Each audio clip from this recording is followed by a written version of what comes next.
In the opening scene, we are introduced to an introverted and timid woman named Rose Miller, who works at a fashion institute. She wants to pursue her dream of becoming a great fashion designer. However, she is frequently criticized by her boss, Gunther, as well as her colleagues. Thankfully, she has a supportive coworker named Chelsea working in the same organization, who supports Rose in any way she can. Chelsea is like a sister because her family has raised Rose ever since her parents passed away. One day, while at work, Rose's photographer crush, Brad Hart, approaches her and engages her in conversation. Out of nowhere, he asks her to be his date for the party that evening. Although initially nervous, Rose accepts the invitation. Afterwards, she shares this news with Chelsea, who looks very happy for her. The latter then helps her prepare for the party, ensuring that she looks stunning. Later at the party, Rose and Brad share their respective dreams. He aspires to become a photojournalist, while Rose is determined to excel as a fashion designer. After a short while, Brad goes to get her a drink, and until then, Rose goes to the restroom. While in a bathroom stall, she inadvertently overhears two models gossiping about her. They reveal that Chelsea had actually arranged the date for Rose out of pity. Angered by this revelation, Rose confronts Chelsea, who insists that she only wanted to help. However, Rose rejects this apology, declaring that she no longer wants her charity. She then leaves on her scooter, angrily. Hard to look cool doing that. Only to meet a traumatic accident on the road.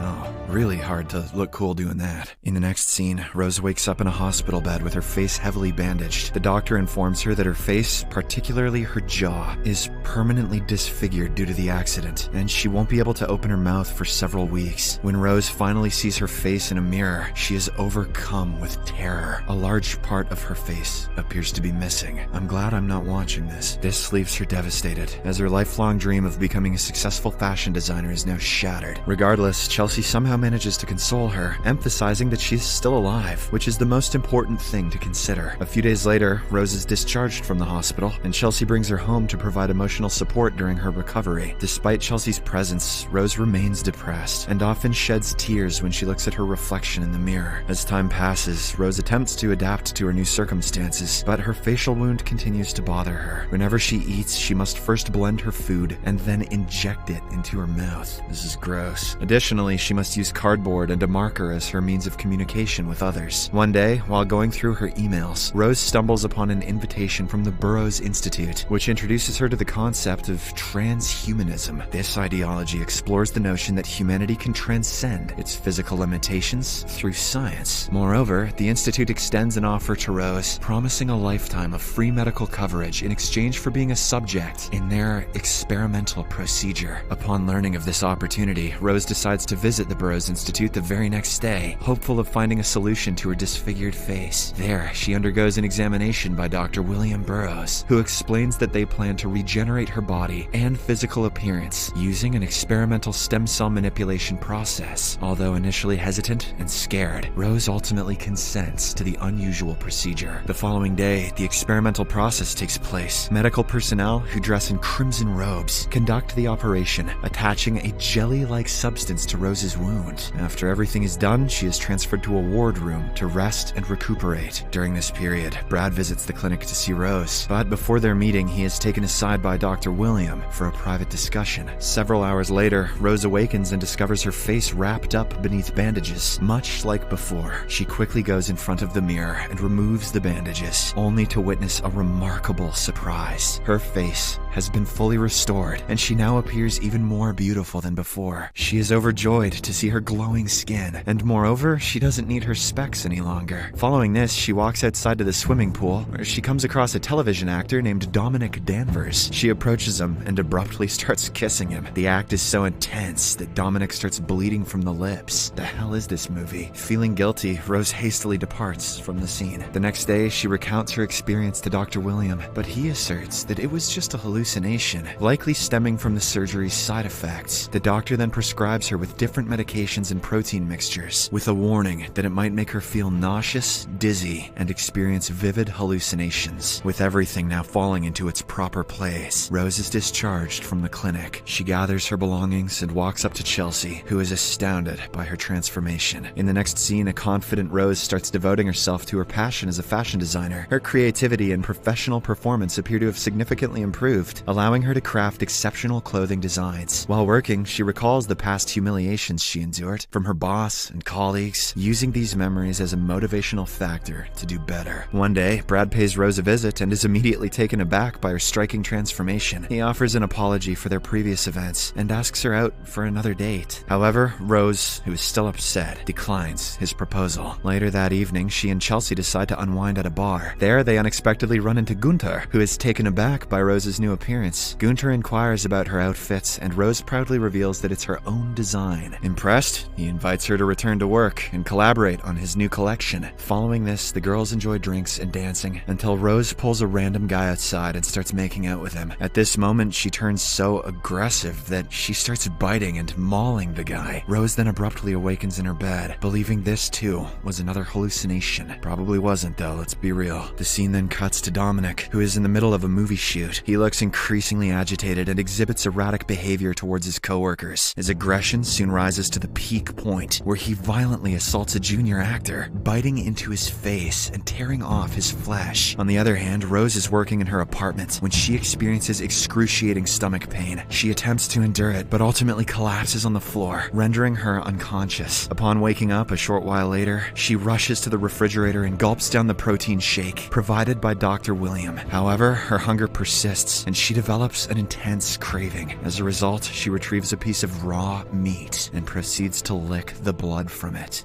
Oh, ew.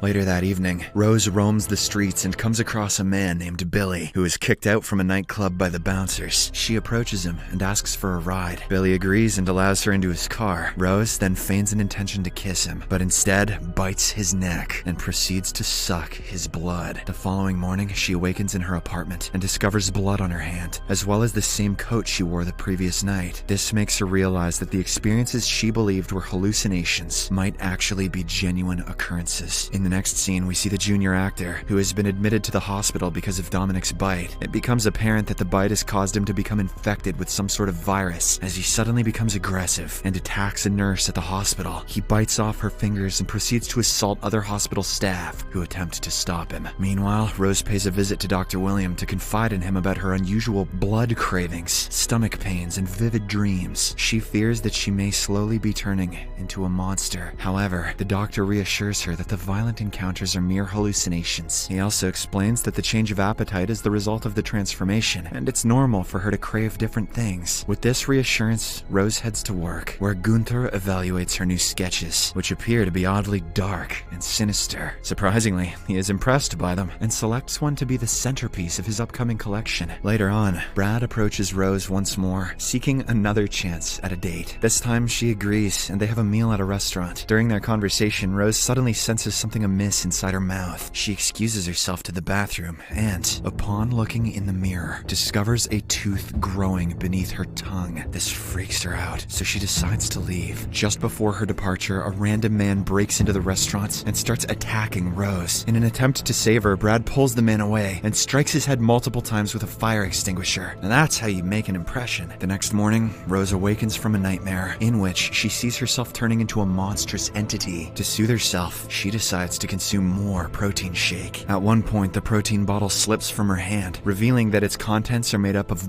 blood. Panicked, Rose tries to call Dr. William, but she is unable to reach him. She takes a moment to regain her composure before heading to work. Upon her arrival, Gunther commends Rose's design and chooses Chelsea to model it, much to their delight. Back at the hospital, two doctors from the Center for Disease Control, named Elliot and Riley, discuss the pandemic outbreak in the city and assume it to be a rabies virus. Riley speculates that the mutated strain may be linked to Dominic, who is now restrained in his bed due to his violent behavior. In reality, Dominic got infected by Rose's bite during their kiss in the pool. As the virus continues to spread throughout the city, numerous patients are admitted to the hospital. In an effort to control the outbreak, Riley decides to administer vaccinations to those who are uninfected and isolate the infected ones. The CDC also issues emergency warnings to citizens, urging them to stay home and seek immediate medical attention if they experience any symptoms. Despite the virus outbreak, Gunther remains determined to proceed with the highly anticipated fashion show. As a result, attendees gather for the event, event, but Chelsea appears to be missing. Rose attempts to contact her, but she can't reach her. Shortly after, she receives a call from Dr. William, who urgently asks her to come to the clinic. In response, Rose informs him that she cannot miss the fashion show and will only be able to make it by tomorrow. After a while, Chelsea arrives at the venue, but her hand appears to have been bitten by someone infected. As a consequence, she begins to exhibit restlessness, just like how it happened to Dominic earlier. Despite her condition, Chelsea tries her best to maintain her composure. Meanwhile, Rose is outside the venue, attempting to reach Chelsea. At the same time, she experiences an intense stomach pain. A couple of passers-by notice her, but they start filming her instead of helping.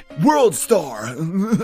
Moments later, a bizarre tentacle emerges from Rose's body and attacks one of the bystanders. Just then, Brad shows up and subdues the other onlooker. Before coming to Rose's aid, he professionally takes control of the tentacle, administers an injection to Rose, and carries her inside the venue. The man whom the tentacle just attacked rises up like a zombie and heads inside the venue as well. After a while, Rose regains her consciousness, but she has no memory of what transpired. Brad urges her to go to the clinic, but she adamantly refuses to leave before watching her dress close the show. Despite being weak and unsettled, Rose joins Gunther in the audience. Soon, the fashion show begins, and the models walk on the ramp one after another. Before long, Chelsea, who is now infected by the virus, walks out with her mouth full of blood. You just know everyone freaking loves it. She heads straight towards Gunther and bites his neck before sucking his blood. Not long after, the police arrive at the scene and shoot Chelsea to death. Rose is devastated by these horrifying events, but Brad manages to take her to the clinic. Once there, Brad informs Dr. William that the situation is getting out of control, but the latter insists that he can handle it. Rose, struggling to comprehend the chaos, blames herself and worries that she started the viral epidemic. At this point, she's aware that all of the hallucinations she experienced earlier are real. Duh.